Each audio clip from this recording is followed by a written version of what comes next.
திருச்சிற்றம்பலம். திருமுலரையா திருவடிகள் போற்றி போற்றி, குருவடியும் திருவடியும் வணங்கி இந்த பதிவை ஆரம்பிக்கலாம். நண்பர்களே, பொதுவாக இறை நாமங்கள் வேறு வேறாக இருக்கும். இறைவன் ஓர் இறைவன் தான் அப்படிங்கிற கொள்கை உடையவர்களாக இருப்பின் கண்டிப்பாக அதில் ஒரு உண்மையும் இருக்கத்தான் செய்கின்றது. இப்போ நம்ம ஏதேனும் ஒரு இறைவனால் ஆட்கொள்ளப்பட்டு, ஏதேனும் ஒரு இறைவனா நிறைய இறைவன் இருக்கிறார்னு நினச்சிக்காதீங்க. ஏதேனும் ஒரு இறை நாமத்தால் நாம் ஈர்க்கப்பட்டு அந்த இறை நாமத்தை நாம் பின்பற்றி செல்கின்றோம் அப்படின்னா அது நாம் உணர்ந்து, நம் மனது உணர்ந்து ஏற்றுக்கொண்ட ஒரு விஷயம் அப்படிங்கிறத தெளிவாக தெரிஞ்சுக்கணும். அப்போ தான் அதுக்குள்ள உண்மை பொருள் நிறைய இருக்கும். இப்போ யாரேனும் ஒருவர் இந்த திருநாமம் தான் உண்மை அப்படின்னு சொல்கிறாங்கன்னு வச்சுக்கோங்க. நாங்கள் வழிபடுற தெய்வம் தான் உண்மையான தெய்வம், மெய்யான தெய்வம் அப்படின்னு சொன்னாங்கன்னா உங்களுக்கு புரிதல் இல்லை அப்படிங்கிறத தெளிவாக தெரிஞ்சுக்கணும். ஏன் அப்படின்னம்னா, நாமங்களை நாம் பல்வேறாக சொல்லலாம். உலகத்திலே இருக்கிற மனிதர்கள் ஒவ்வொரு மொழி பேசுகின்றவர்கள். அவர்கள் மொழிக்கு தகுந்தாற் போல, அவர்கள் வாழ்கின்ற இடத்திற்கு தகுந்தாற் போல, அங்கே வாழ்ந்த ஞானிகளுக்கு ஏற்றாற் போல அவர்கள் கூறி சொன்ற வகையிலே சில திருநாமங்களை வைத்து நாம் அழைக்கின்றோம். அதில் மாற்று கருத்து இல்லை, அதில் தவறும் இல்லைன்னே வச்சுக்கலாம். அவரவர் புரிதலுக்கு ஏற்றாற் போல அந்த பெயர்களை வைத்து நாம் வழிபடுகின்றோம். ஆனால் அவர்கள் வழிபடுவது தான் உண்மையான தெய்வம் அப்படின்னு யாராச்சும் ஒருத்தர் சொல்கிறாங்க அப்படின்னா அப்போ அது புரிதலற்ற நிலை அப்படின்னு வச்சுக்கோங்க. ஏன்னா தெய்வத்தில் உண்மையான தெய்வம் பொய்யான தெய்வம்லாம் இல்லை. தெய்வம் அப்படின்னு சொன்னாலே எல்லை இல்லாதது, ஆதியும் அந்தமும் இல்லாதது, அப்படி ஒரு அருட்பெரும் சக்தி அப்படிங்கிறத தான் தெய்வம் அப்படின்னு நம்ம சொல்கிறோம், இறைவன் அப்படின்னு நம்ம சொல்கிறோம்.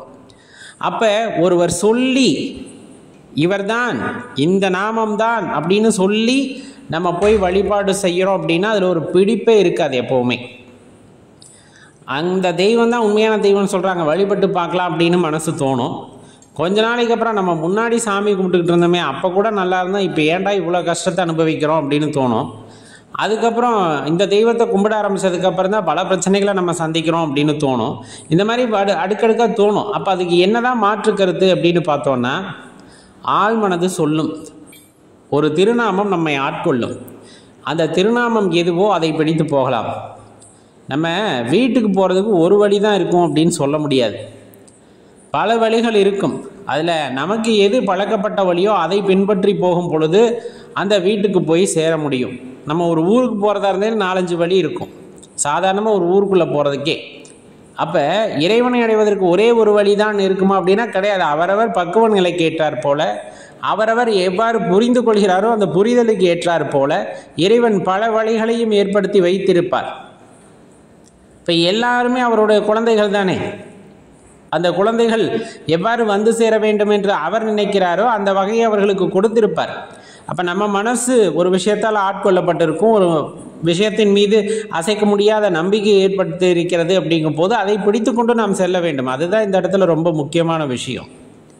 அப்போ ஒருவர் சொல்கின்றார் மெய்யான தெய்வம் பொய்யான தெய்வம் என்றெல்லாம் சொல்கின்றார் என்றால் தெளிவாக தெரிஞ்சுக்குங்க, புரிதல் இல்லாதவர் பேசுகின்ற பேச்சு குப்பை தொட்டியில் போடுகின்ற காகிதத்திற்கு சமம் என்று தள்ளிவிடுங்கள். உங்கள் மனதிற்கு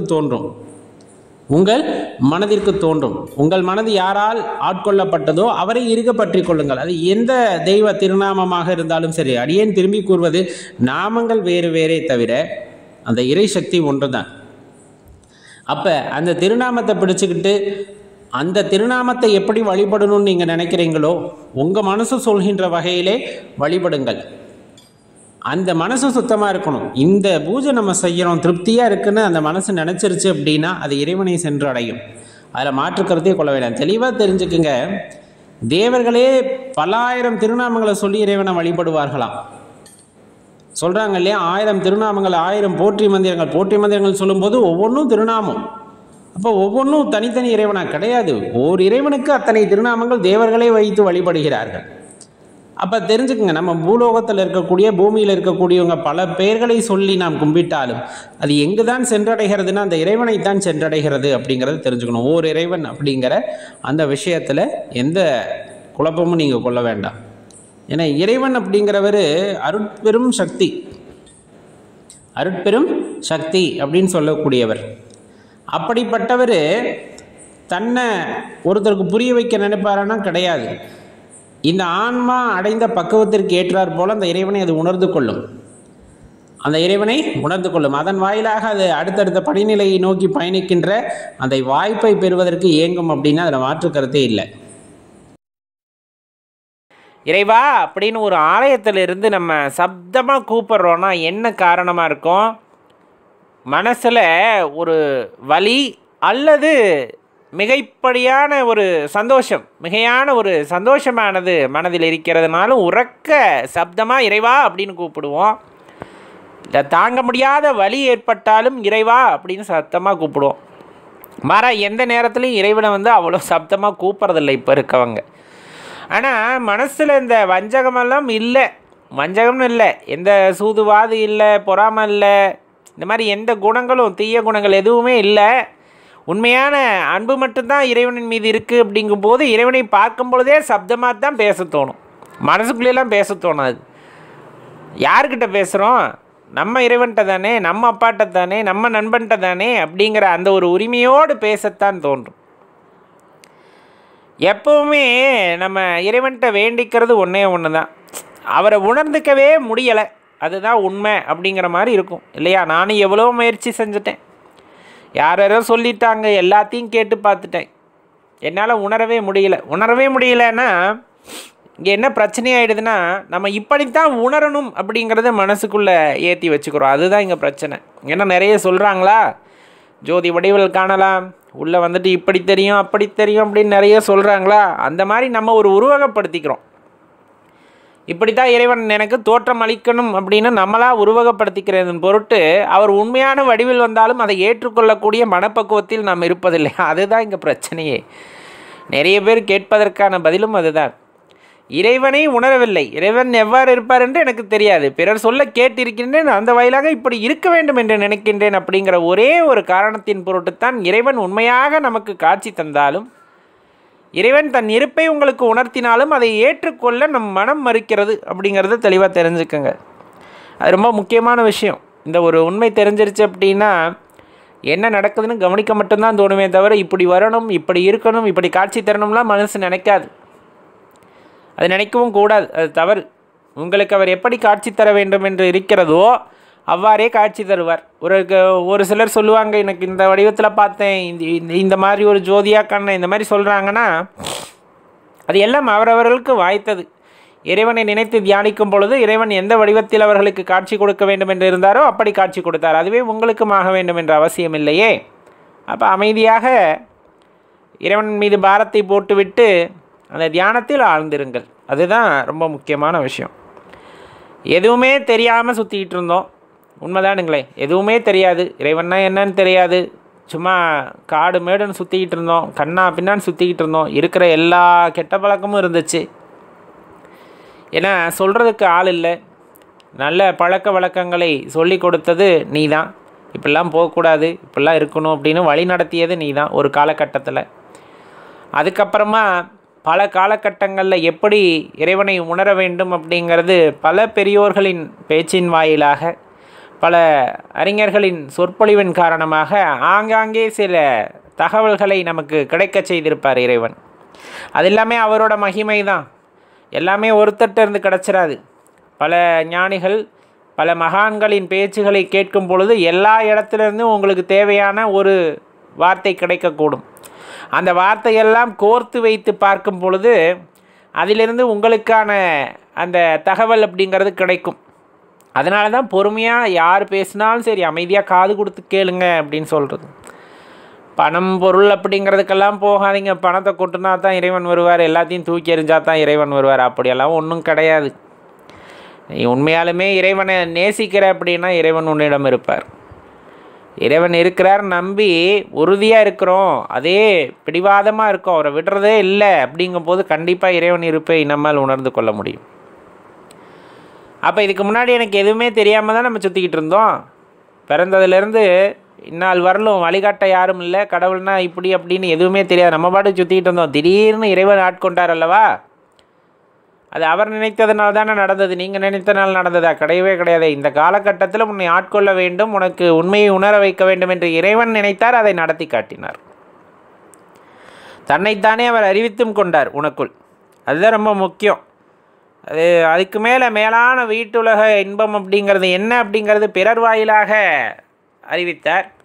அதே சமயத்தில் அதை பற்றின ஒரு ஏக்கத்தை நம் மனதிற்குள் உண்டாக்கினார். இப்படி ஒன்று இருக்கிறதே, இதை நாம் இழந்துவிடக்கூடாது அப்படிங்கிற மாதிரி ஒரு மனசுக்குள்ளே ஒரு போராட்டத்தை உண்டு பண்ணி அதை அடைவதற்கான வழியை தேட வைத்தார். அதுதான் ரொம்ப முக்கியம். இப்போ எல்லா பக்கமும் தேடுறோம் இல்லையா, 5 நிமிஷம் கூட வீணாக்கிறது இல்லை. எல்லா பக்கமும் தேடிக்கொண்டே இருப்போம். இந்த இடத்துல ஏதாவது தகவல் கிடச்சிடாதா, அந்த இடத்துல ஏதாவது தகவல் கிடச்சிடாதா, தியானம் பண்ணும்போது நம்மளால் எதுவும் உணர்ந்து கொள்ள முடியாது. அப்படி ஏதோ ஒரு தவிப்பு நமக்குள் ஏற்பட்டு விடுகிறது. எந்த மாசுபாடும் இல்லாத அன்பு இருப்பதன் காரணமாக, எந்த மாசுபாடும் இல்லாத அன்பின் காரணமாக நம்மால் உள்ளே நிகழ்கின்ற விஷயங்களையும் இறைவனை பற்றிய உண்மைகளையும் நம்மால் அறிந்து கொள்ள முடியும். அது ரொம்பவே தெளிவாக தெரிஞ்சுக்குங்க. ஏன்னா எல்லா இடத்துலையுமே இறைவன் இருக்கிறார் அப்படின்னு சொல்கிறோம். அப்படி சொன்னாலும் எல்லா இடங்களிலும் இறைவனை நாம் காண்பதில்லை, இறைவன் வடிவாக காண்பதில்லை. எவ்வளவோ நல்ல நபர்கள், அறிஞர்கள் இறைவனை பற்றி நிறைய பேசியிருப்பாங்க, காது கொடுத்து கூட கேட்டிருக்க மாட்டோம். ரொம்ப இவருக்கு வேறு வேலை இல்லை அப்படின்ட்டுலாம் போயிருப்போம் ஒரு காலகட்டத்தில். இப்போ யாராச்சும் பேச மாட்டாங்களா? ஏதாச்சும் தகவல் நமக்கு கிடைக்காதா?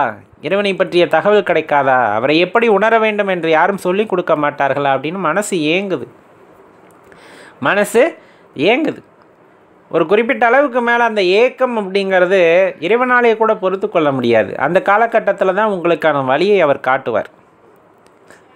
இந்த மாறுபட்ட சிந்தனை எல்லாத்துலேருந்தும் யார் பேசினாலும் ஒரு இது உண்மையாக இருக்குமா, ஏன் இப்படி இருக்கக்கூடாதா, அப்படி இருக்கக்கூடாதா அப்படிங்கிற கேள்வி நமக்குள்ளே எழுந்து கொண்டே இருக்கும். அப்படி அந்த கேள்வி எழுந்து கொண்டே இருக்கிறது அப்படிங்கும்போது அந்த உடல் முழுவதும் சுடலை பொடி பூசிய பெருமானை நினைக்கும் போது அந்த கேள்விகளுக்கான பதிலும் நம்முள்ளே பிறக்கும். இந்த உடம்பு ஒன்றும் இல்லை, எல்லாமே கெட்டு போகக்கூடியது தான், அழிஞ்சு போகக்கூடியது தான் அப்படிங்கிற உண்மையானது நமக்கு தெரிய வரும். இதை வச்சுக்கிட்டு ஒன்றும் பண்ண முடியாது அப்படின்னு. ஆனால் இறைவனை உணர்வதற்கு இது தேவை. ஊனுடம்பு ஆலயம் அப்படின்னு சொல்லுவாங்க இல்லையா? அதனால் இறைவனை உணர்வதற்கு இது தேவை. ஆனால் இதுதான் உண்மைன்னு நினச்சிடக்கூடாது, இந்த கூடு தான் உண்மைன்னெலாம் நினச்சிடக்கூடாது. இந்த கூட்டுக்குள் இருக்கின்ற அந்த அற்புதத்தை உணர வேண்டும் அப்படிங்கிறது தான் நம்முடைய இலக்காக இருக்க வேண்டுமே தவிர இந்த கூடே மெய் என்று எண்ணி இருத்தல் அப்படிங்கிறது பெரிய மடமை அப்படிங்கிறத தெரிஞ்சுக்கணும். இறைவனோட அருளை பெற வேண்டும் அப்படின்னு கொஞ்சமும் நினைக்காத மனது கிட்டத்தட்ட சவத்துக்கு ஈடானது தான். இறைவனை பற்றி என்ன வேண்டும், அந்த இன்பத்தை அனுபவிக்க வேண்டும் என்று துடிக்க வேண்டும். இதெல்லாம் இருந்தால்தான் அது ஜீவன் உள்ளதாக இருக்கும். மாறாக எதையும் நினைக்காமல் கண்ட விஷயத்தில் மூக்கம் நுழைச்சிக்கிட்டு பல விஷயங்களை பற்றி யோசிச்சுக்கிட்டு இறைவனோட அந்த எண்ணமே இல்லாமல் இருந்தால் அது சவத்திற்கு ஈடானது தான். அப்போ நம்ம எப்படி இருக்கணும் அப்படிங்கிறத நம்ம தான் தீர்மானிச்சுக்கணும். மனம் எப்பொழுதுமே இறைவனை பற்றி எண்ணி இருந்தால் கண்டிப்பாக அது பூத்து குலுங்குகின்ற பூங்காவனமாக இருக்கும். இறைவனை பற்றி எண்ணமே இல்லாமல் இருந்தால் அது சவமாகத்தான் இருக்கும். ஓம் நம சிவாய்.